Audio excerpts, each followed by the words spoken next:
Ahoj, zdravím přátelé, já jsem Filip Dřímalka, jsem zakladatelem projektu Ability a autorem knihy Budoucnost nepráce, která teď nedávno vyšla i v korejštině.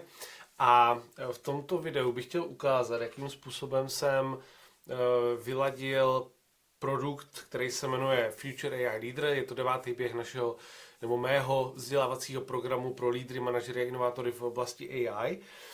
Jak jsem dělal marketing a jak jsem ho prodal, nebo vlastně skoro vyprodal. Já jsem původně to video chtěl udělat čistě o té salesové části, to znamená, jak mohou lidé, kteří prodávají nějaké služby, konzultují, baví se zákazníky využívat AI.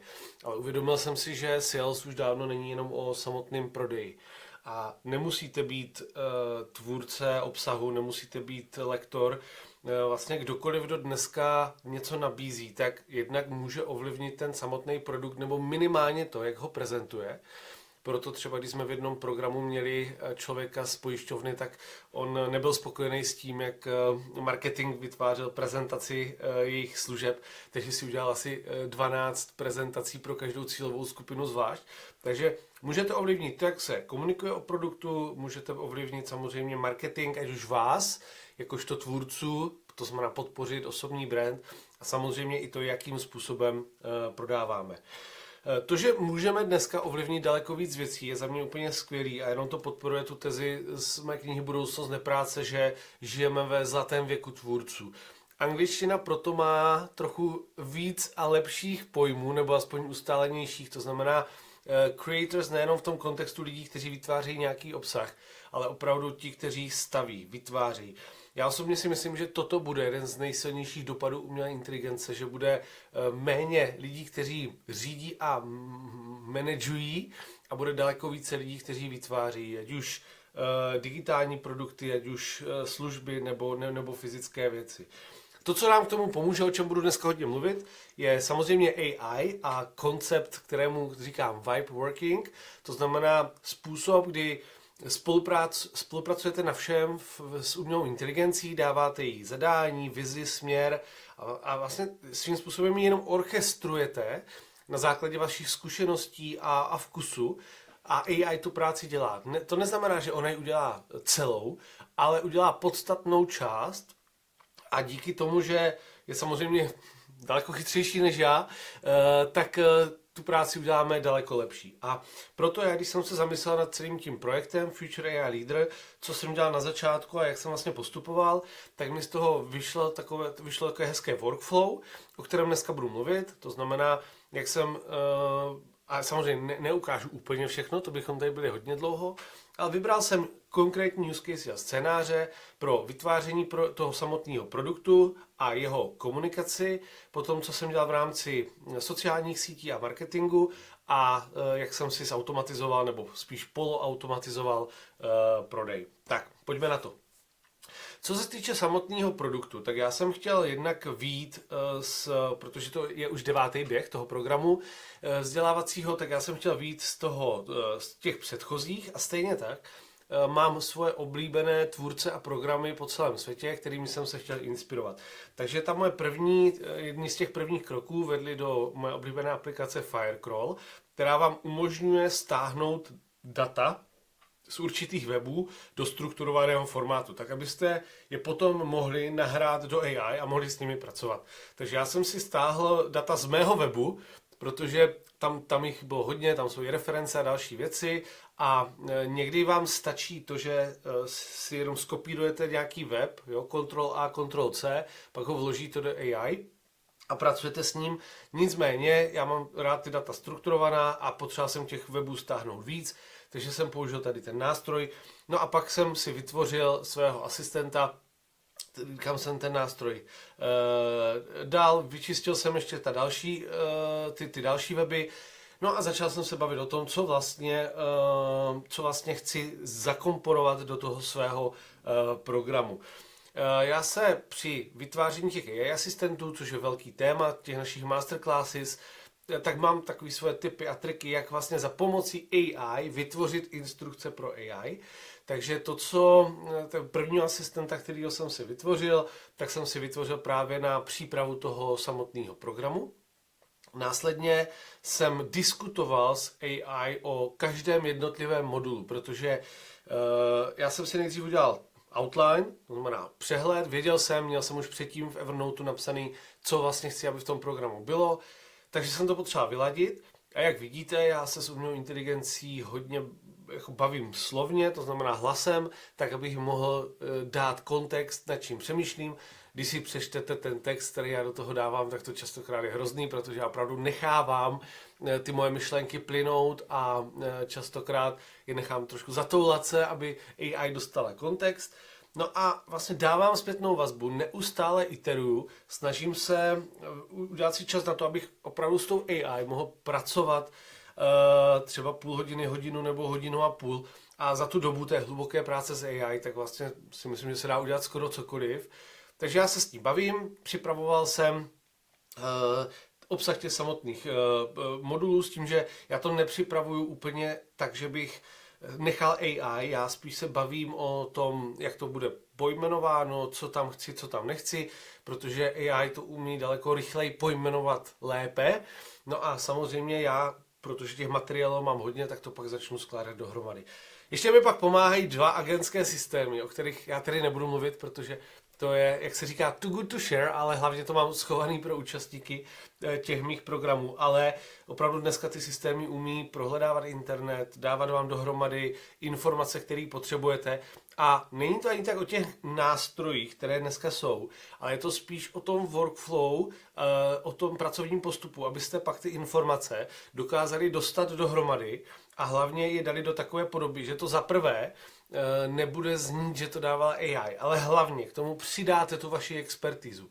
To je naprosto klíčový, protože dneska samozřejmě informací na internetu je spoustu, AI dokáže vygenerovat. To, co odlišuje, je právě ta expertíza a to, že já třeba ke všem těm věcem dávám příklady z naší praxe a velmi konkrétně ukazuju, jak s AI pracujeme. Ale pořád tady ty agentské systémy tak mi pomáhají sbírat data, příklady odjinud a třeba typy na nástroje, takže to dokážu pak krásně doplnit.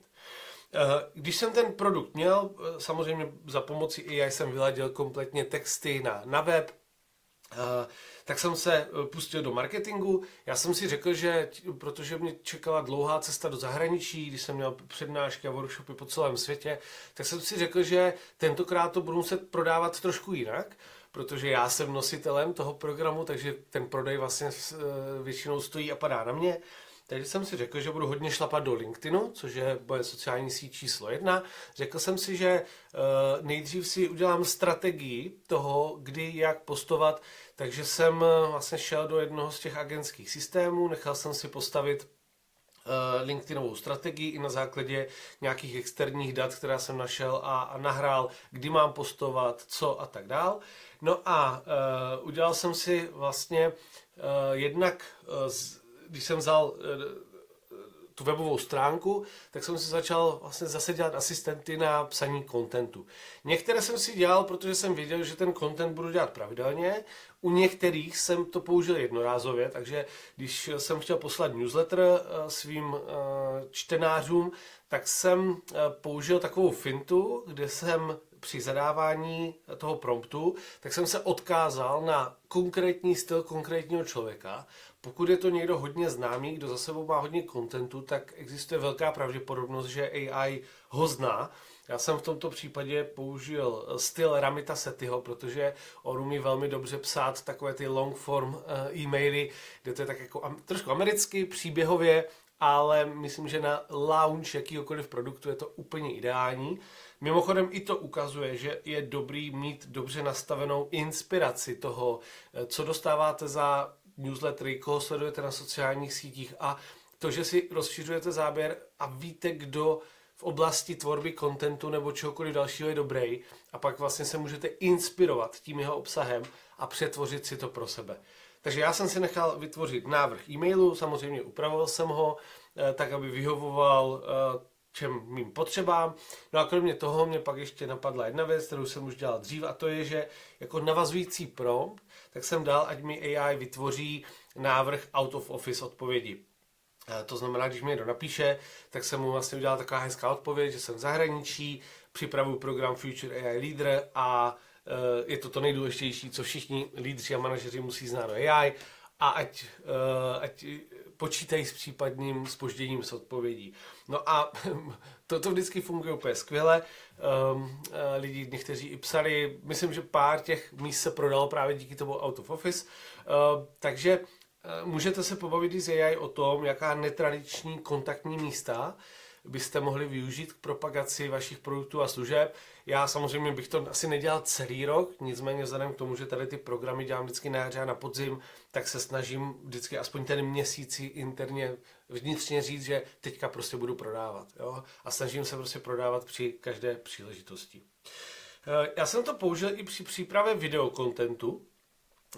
Vlastně, když jsem se pobavil s AI o tom, jak bych měl ten program uvést, všechno to vycházelo z těch mých asistentů, takže já pak jenom vlastně říkám, jaký formát chci udělat, poradili mi témata videí, já nerad ta videa natáčím s nějakým pevným skriptem, takže jsem si na hotelu sedl, udělal jsem 2 verze, ale pak jsem udělal to, že když jsem si ta videa nechal přepsat jednou aplikací, tak jsem je pak porovnal s AI a vlastně pobavil jsem se o tom, který je lepší, AI mi to hezky spojila a já jsem pak na základě toho natočil to finální video.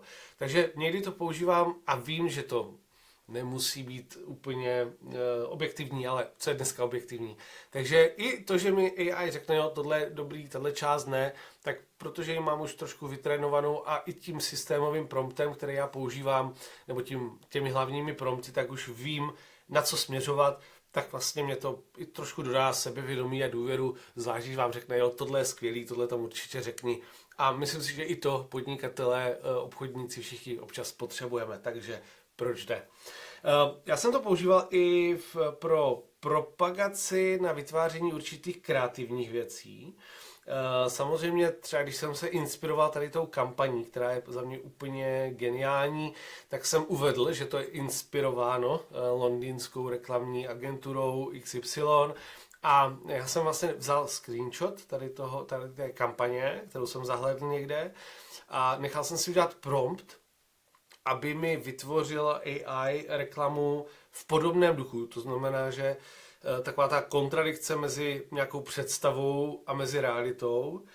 A potom vlastně mi AI vytvořil úplně úžasný karusel, který jsem pak jenom velmi jednoduše udělal vlastně na LinkedIn, s tím, že zase, ví se samozřejmě spousta lidí to používá tak, že se inspiruje, hodí něco do AI a nechá se to vytvořit. Já když už s tím jdu ven a je to opravdu jako inspirováno skoro 1:1, tak se snažím minimálně odkaz na ten originál tam dát, ale jak se říká, normální umělci si věci půjčují, skvělí umělci kradou, takže proč ne, zvlášť když to je třeba něco, co jako je relativně známý, nebo nejste úplně jako v konkurenci a odkážete se na ten daný zdroj. Takže já si občas takhle pomáhám, ale vlastně dám ten kredit a stává se to i mně, že lidi odkazují na knížku, nemám s tím vůbec žádný problém. Já jsem si ještě udělal takový mikroaplikace, asi 4 na oslovování lidí, nebo třeba na editaci příspěvků na LinkedInu, protože LinkedIn ukazuje jenom prvních pár řádků nebo určitý množství znaků, když dáte post. A to, co dneska AI umí úplně geniálně a hodně to řešíme v těch našich programech, tak je, jak si velmi jednoduše vytvořit mikroaplikaci. Já tomu říkám, a ne na just-in-time software, to znamená něco potřebujete, tak máte, buď si můžete pronajmout, zaplatit nějaký software, anebo si necháte AI, až vám to naprogramuje. Takže jsem si nechal udělat takový rychlej LinkedIn post editor, kde jsem vždycky hodil příspěvek, ono mi to ukázalo ten náhled a já jsem to pak vyladil a poslal dál. Já jsem AI používal k přípravě toho kontentu, takže samozřejmě vždycky v drtivé většině jsem to upravil, ale opravdu šlo jenom o pár věcí a myslím si, že je to spíš takový můj vnitřní perfekcionalismus, který mě tlačí k tomu, abych pár slov nebo pár vět vyladil a taky k tomu, že jsem hodně vycvičený psaním knížek, ale i třeba to, že jsem tam během té doby, kdy jsem prodával, tak jsem to dával vždycky pod můj podpis, že jsem tam měl i v tom promptu, aby navázal na ten příspěvek, takže já jsem hodně ukazoval to, co dělám, takže když jsem si udělal ten LinkedIn Post Editor, tak jsem přímo ukázal, jak jsem to dělal a on pak i to AI jako hezky navázalo, tu prodejní část toho příspěvku. Takže když jsem dával ten post o tom svém editoru, tak pak napsal, chcete se naučit dělat just-in-time software, no, takže úplně krásně to dokázal vždycky navázat a jako pro mě to je jednak jako vždycky wow, jak to dobře AI umí, ale taky je to učení. Protože když spolupracujete s AI a naučíte se to opravdu dobře, tak i tím, že to dává lepší výstupy, tak se učíte dělat tu práci lépe komunikovat. Já jsem hodně ukazoval i příběhy lidí z předchozích běhů. Jeden ten, co zaznamenal asi největší ohlas, tak byl, když se na naše výběrové řízení přihlásila kandidátka, která si prošla programem Masterclass předtím a pro mě se to stalo opravdu jednou z nejlepších přihlášek na práci, kterou jsem kdy viděl. Ona mi přímo i psala, že vlastně při té tvorbě využila rady, která se naučila v té poslední Masterclass, takže já jsem jí napsal, jestli můžu o té její přihlášce na tu pracovní pozici, kam jsem mimochodem přihlásil přes 200 lidí, tak jestli můžu publikovat anonymně, ona mi napsala, že jo, takže já jsem jako vzal ty screenshoty komunikace, udělal jsem prezentaci o tom, jako udělat tu přihlášku, co všechno vypracovala během toho výběrového řízení. A ve spolupráci s AI tak jsme udělali i třeba takový jako hook na to video a já zase tak moc videí veřejně nenatáčím, takže jsem si k tomu vzal AI, pak jsem na jedné konferenci sedl během přestávky a natočil jsem video, kde jsem procházel ty její výstupy, no a mělo to tisíce zhlédnutí, já jsem to pak využil v LinkedIn postu, poslal jsem to v newsletteru a prostě když jsem viděl, že některé to téma rezonuje, tak zase jsem použil AI k tomu, aby mi z toho udělala několik verzí obsahu. Já jsem v tom marketingu dělal samozřejmě víc věcí, ale je to o tom, že komunikuju témata, snažím se hodně prakticky, to znamená neříkám, naučíte se AI, ale řeknu, toto jsem udělal a toto se naučíte, takže snažím se maximálně využít ten content, který sám se snažím učit. Potom se snažím komunikovat ty příběhy a samozřejmě prodávám. Co se týče toho prodeje, tak jak říkám, vzhledem k tomu, že to dělám 2krát za rok, tak si říkám, že prostě, když už to dělám, tak překonám takový ten ostych a možná i takový ten možná je to taková ta česká mentalita, že se bojíme prodávat trošku, že sice jsme skvělí v IT a v technologických věcech a v produktech a službách, ale ten sales nám zas tak nejde oproti zahraničí, takže jsem si říkal nic, tak prostě budu prodávat. Takže jsem si jednak vyladil různé prodejní texty. Kromě toho jsem si řekl, že když uvidím, že někdo třeba píše nějaký post a dokázal bych mu pomoct radou, tak jsem to buď napsal do komentáře, aby tam bylo vidět, kdo jsem a co dělám. Ale stejně tak jsem pak psal do zpráv, takže jsem posílal spoustu tipů, a bylo to skvělý. Vlastně já si stojím za tím programem, takže když někdo třeba, jsme se bavili o té účasti, ono to není úplně nejlevnější, takže jsem pár lidem, u kterých jsem věděl, že když jako máknou na tom, co je budu učit, takže se jim to několikanásobně vrátí, tak jsem jim nabídl, že vlastně tam máme jako money back guarantee a hlavně jsem si vyladil i flow, když chci někomu napsat zprávu, tak používám nástroj, kde jenom nadiktuju myšlenku, AI to vyčistí a vloží se to tam.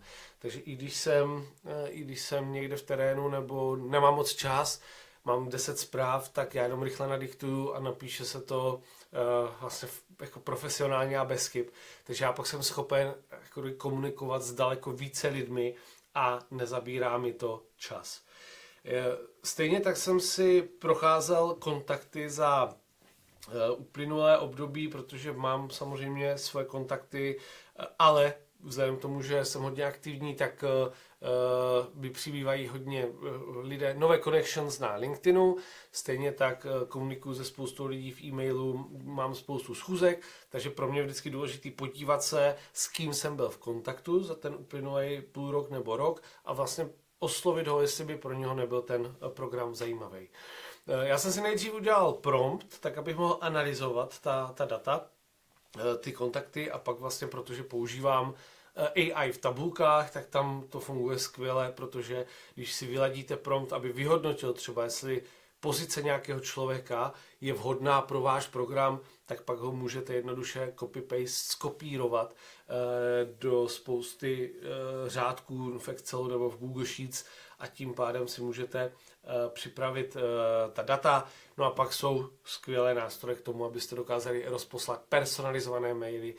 Já si dávám hodně práce, i ruční práce s tím, abych si připravil ty kontakty, protože nechci posílat takový ten generický spam, takže já vlastně nejvíc času procházím ručním procházením, nejvíc času trávím ručním procházením těch svých kontaktů, protože opravdu chci vybrat ty, které znám a u kterých je pravděpodobnost, že se do toho programu přihlásí a samozřejmě pak nějaké, u které třeba nemusím znát úplně osobně, ale vím, že pracuji na pozici nebo ve firmě, pro kterou ten program by mohl být hodně užitečný. No a když se posílá ta personalizovaná zpráva, samozřejmě s oslovením a někdo třeba zareaguje, tak zase mám vytvořenýho asistenta, kde zareaguji jenom tak, že rychle nadiktuju zprávu, psal mi Josef, že se chce zúčastnit, zhrň mu to, připíš mu tam ještě něco a vlastně AI mi napíše profesionálně vypadající mail, který vypadá přesně, jak kdyby ho napsal já, to znamená můj tone of voice a vlastně mám to opravdu jako za 2 vteřiny. Někdy jenom skopíruju tu konverzaci a řeknu, napiš mu toto a that's it, to je všechno. A to je jedno z těch stěžejních témat, které se snažíme učit i v Ability, i v tom mém programu. To znamená, jak si vyladit všechny AI nástroje tak, aby komunikovali jako vy, abyste s nimi byli v symbioze, aby vám stačilo pár vteřin a oni tu práci dělali za vás. Takže toto bylo personalizované oslovování. Mám ještě jako jeden tool, který mi v tom velmi pomáhá. Opět omlouvám se moc, ale v prezentaci to mám takto lehce schované, protože to je opět too good to share, ale dneska existují naprosto skvělý nástroje i třeba na to, že vám vytáhnou kontakty z různých dalších zdrojů, a teď myslím vaše kontakty. Jeden, který používám moc rád, tak je, že se napojí na naši mailovou schránku a vytáhne kontakty, ale hlavně řekne vám přesně čísla, kolikrát jste si s tím člověkem vyměnili mail, jestli jste měli schůzku nebo kolik, a vy si opravdu můžete vyfiltrovat jenom ty, se kterými komunikujete více. No a protože kontakty jsou základ, tak já jsem ještě, sice to nemám ještě dodělaný, protože jsem začal včera, ale když jsem domluval hosty do programu, nebo lidi, se kterými konzultuju ten obsah, tak jsem našel, nebo bavil jsem se s člověkem, který dělá nástroj na vytváření aplikací za pomocí AI. A já mám už dlouho v hlavě jeden takový tool na obohacování a čištění kontaktů, protože když si vytáhnu data z LinkedInu, z mailu, z dalších zdrojů, tak samozřejmě jsou duplikovaná. Ne všechny CRM to umí vyčistit, ale hlavně já to chci obohatit tím, jestli si tykáme, vykáme, jestli jako mají potenciál pro naše služby nebo ne. Takže jsem si nechal vytvořit takovou aplikaci, říkám tomu Tinder na obohacení dat, kam nahraju své kontakty a potom vlastně se budou objevovat takové karty, ideálně i na mobilu, a v momentě, kdy se objeví kontakt, tak vy jenom kliknete, obohatíte, swipenete a jdete dál. Takže ve volném čase budete si moct obohatit vaše kontakty a budou připraveny na to personalizované oslovení. Takže to je teďka nástroj, který jsem si vytvořil, zatím tam ještě pracuji, musím vyladit to čištění dat, ale myslím si, že včera jsem ho udělal, stálo mě to asi 4 prompty, takže si myslím, že do konce týdne to bude a strašně moc se těším, kam se tady ty tooly posunou, protože když budete mít nápady, a to je pro mě úplně klíčový. Vědět, co AI umí, tak abyste měli další a další nápady, jak to využít, no tak pak si budete ten život zjednodušovat úplně neuvěřitelně. A pak to ani nebude tak, že budete muset používat všechny ty tooly, copy-paste, ale že vlastně ty vaše workflow budou úplně automatizovaná tady v těch vašich vlastních aplikacích. Několik ponaučení, které z toho plyne, nám se podařilo v tom programu, je dneska opravdu jako řada zajímavých lidí, je to vlastně nejvýdělečnější program, ale investuju do něho samozřejmě hodně energie a veškerý svoje know-how, takže si myslím, že i díky tomu vlastně se někteří lidé přihlašují znovu a znovu, ale vždycky to zabere čas promovat, komunikovat, prodávat a hlavně vyladit i ten obsah, k čemu samozřejmě hodně používám AI. A ta poučení, která jsou společná pro jakýkoliv z těch našich projektů, tak jsou jednak, že je potřeba dostat se do symbiozy s AI. To je hlavním cílem všech mých programů. To znamená, abyste žili v symbioze, dokázali spolupracovat, brainstormovat a AI vám dává takový výstupy, který můžete teoreticky použít bez jakýchkoliv úprav. Když to upravíte, je to lepší, když ne, je to good enough, můžete použít. Ale opravdu ta symbioza s AI má takových asi 5 nebo 6 rovin, to všechno učíme a je to úplný základ. Budujte si osobní značku. I k tomu samozřejmě můžete použít AI, protože vlastně k té tvorbě obsahu, k tomu všemu, co jsem ukazoval, tak všechno je jednodušší, když máte dobrý kontakty, network, osobní brand. Takže samozřejmě to hodně pomáhá, ale musí se na tom pracovat. To se neudělá přes noc, takže čím dřív si řeknete, že na tom budete pracovat a buď se o tom s někým pobavíte, uděláte si plán, nebo k tomu využijete AI. Je to prostě konzistentní práce a ono se říká, moc hezká věta, it takes 10 years for overnight success. Jo? Trvá 10 let, než máte nějaký úspěch, který je vidět. A většina lidí vidí jenom ten úspěch, a nevidí tu dřinu zatím. Takže je potřeba si to odpracovat, ale s AI je to daleko jednodušší. Hodně mi funguje, když ukazuju to, co dělám. To znamená, že neukazuju jenom promo, ale ukazuju detaily z té své práce, jak přemýšlím, nebojím se některé věci ukazovat, i když by spousta lidí je schovala do toho svého produktu. Já věřím, že to vám pomůže najít si ty správné zákazníky a že vám se to pomůže i tomu osobnímu brandu. Takže někdy ukazuju i to, co se nepovedlo, nebojím se bavit se o tom otevřeně, snažím se být svůj, autentický, takže když mi tady zazvonila připomínka, no tak nebudu stříhat video, protože můj čas je drahocennější, nechám to tam, je to vlastně jedno. Jsem, jaký jsem a to se snažím ukazovat. To, co se snažím naučit všechny i svoje děti, psaní je super schopnost. Naučte se psát, protože vám to pomůže. Lépe formulovat myšlenky, vylaďovat výstupy s AI. I samotná interakce s AI, pokud nediktuju a píšu, tak je o tom, jak formuluju ten svůj prompt. Takže jestli je nějaká oblast, která si myslím, že je důležitá nejenom pro marketing sales, ale i pro vlastní uvažování, přemýšlení, tak je to psaní. A je to dovednost, jako jakákoliv jiná, takže pokud chcete být aktivní na sociálních sítích, na LinkedInu, chcete se psát dobře, investujte do nějakého kurzu, naučte se psát rychle, tak ať dokážete nechat plynout vaše myšlenky a jenom je zmotňujete na klávesnici a samozřejmě ideálně získat feedback, aby to vaše psaní znělo tak, jak když mluvíte, bylo to přirozený, mělo to dynamiku. Dá se to naučit, mrkněte třeba na Otto Bohuše, který dělá skvělý kurzy, určitě doporučuji. No a je to o neustálých experimentech. To znamená zkoušet.